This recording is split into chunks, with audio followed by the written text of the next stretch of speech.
Good morning, everybody. I wanted to do two more types of problems for word problems with quadratics because I really would be doing you all a disservice if I didn't go through these two types. Let me explain. Quadratics, obviously, we saw happen a lot in the real world. We have things like rectangles when we're trying to figure out what type of size fence to buy, or even the sides of a house, what's going to work the best if someone wants a certain area of the space. So there are certainly lots of occasions where real life happens, but I wanted to show you absolutely at least one more real life scenario, which you can see on the board here, which is hitting the ground problems. We'll go through one example and we'll have two problems for homework. And then I have a problem with the system of equations. We've done system of equations for linear. We've done systems of equations for, for inequalities, and this will be a system of equations where we have one or more quadratics in it. So let's start with this first question. If you notice, it says a toy rocket is launched 19.6 meters per second from a 58.8 meter tall platform. The equation for the toy rocket's height, S, at the time t seconds, is shown here. S of t equals negative 4.9 t squared. This should be a squared right there. It should be squared. It didn't square right. Let me write that in. Squared. I'll do it like that. How's that sound? Good. Plus 19.6 t plus 58.8, where S is in meters. When does the toy rocket strike the ground? So as you can figure out, this is a negative quadratic. So if I was going to draw this out, which you know I always like to draw a picture, the picture would look something like this. The rocket's starting at some sort of meters above the ground. It shoots up in the air, and of course, whatever goes up must come down. And there it is. And it's a toy rocket, not a NASA rocket, so it's not going into space. It's just shooting up in the air and then coming down. So that's what the graph would look like. It's starting up in the air because I'm at some sort of platform, whether it's a true platform, whether it's from someone's roof, etc. So that's what's happening there. So I'm looking for how long, when, what time does it strike the ground? And of course, this is when y is 0. So what I'm going to do is I'm going to replace s of t with 0.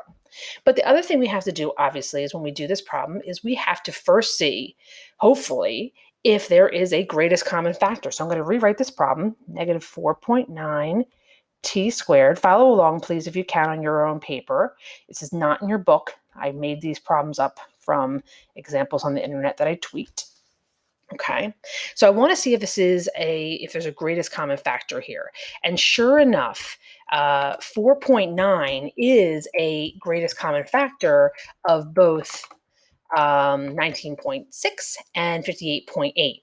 Now, I've mentioned once or twice before, and I want to make sure we're clear, that when we're factoring, we want to make sure that the lead number in the factor that comes out is going to be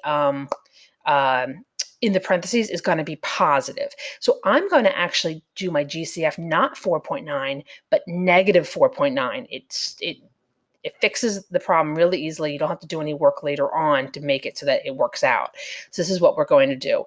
So I personally don't know my 4.9 times tables. So I'm going to quickly use the calculator when it comes up, and I'm going to see whether 4.9 goes into both 19.6 and 58.8. Please follow along as well when it comes up. So I'm going to take out negative 4.9, and I'm going to see what's left over. It's my GCF. So let's see here. So we have my graph from a few days ago. Second quit, I'm going to do 19.6 divided by, and if you want, you can do negative, but you don't have to, negative 4.9, but I'm taking out a negative 4.9, so you have to remember that. And I'm left with negative 4. So first thing I'm going to do is I'm going to do t squared minus 4t, and let's see what we're going to have for 58.8. 58.8 divided by negative 4.9. Again, you want this negative because we want to have the lead number, the t squared, to be positive. Oops, I didn't want to do that. Delete. Okay, enter. And it's negative 12. So now, as you guys know, how are we going to solve for the t's in this case instead of the x's? We're going to make our factors. So we're going to make factors of negative 12, then when added together, negative 4. We have negative 12 times 1, we have negative 6 times 2, we have negative 4 times 3. So if I quickly go through this, that's not right. Here it is right here, negative 6 and 2. So I can stop right there if I want. So I'm going to finish this up, negative 4.9 times, I'm going to factor it, t minus 6, t plus 2 equals 0. Remember, we make our lines. Negative 4.9 is not equal to 0, so that gets crossed off, obviously. Then we have t is equal to 6, and we have t is equal to negative 2. Now, as you guys know, we cannot have negative time, right? So the negative 2, just so you know, if we quickly look at our graph, is up here. That's where our negative 2 is. That wouldn't happen in this real scenario because we started throwing the rocket, shooting the rocket up from a platform. So we never started at the ground, which sometimes we would. Sometimes we start something at the ground. This time we did not. So I'm looking for the final point, which has to be positive.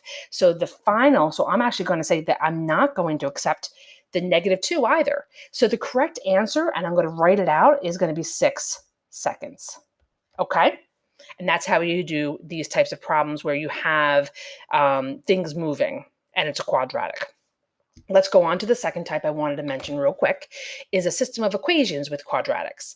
So as you guys remember, when we have both equations set equal to y equals and y equals, you can see from this problem, what I'm going to do is I'm going to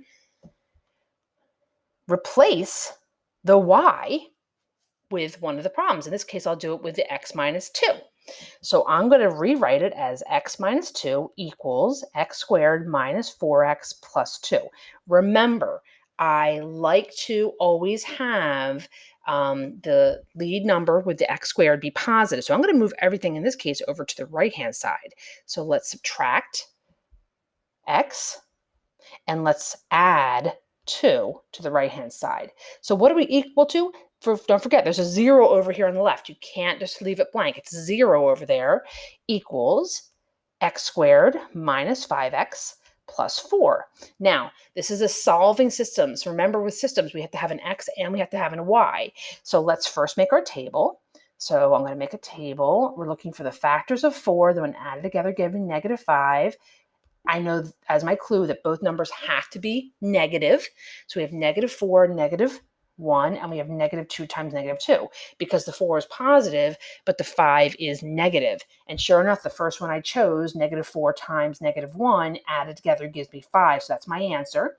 So I'm going to rewrite it as 0 equals x minus 4, x minus 1. And in this case, don't forget, it's okay to have negatives as our answer. We're not going to in this case, but we could.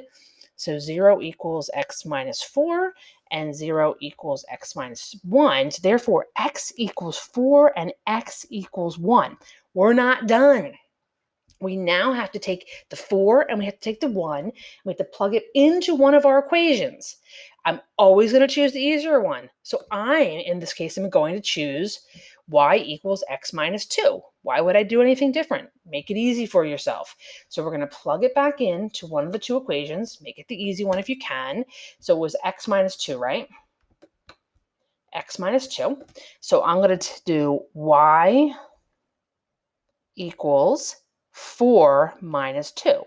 So I get y equals 2. So the first solution to the system of equations is x is 4, y is 2. Okay? I'm not done yet. I have to do both. There's two solutions. So now I'm going to do y equals 1 minus 2, replacing the x with the 1, and we get y equals negative 1. So the second solution is going to be x is 1, y is negative 1. That's our solution. Okay, so do your worksheet. Try your best. I have office hours today from 1 to 2. Have a great day. Bye now.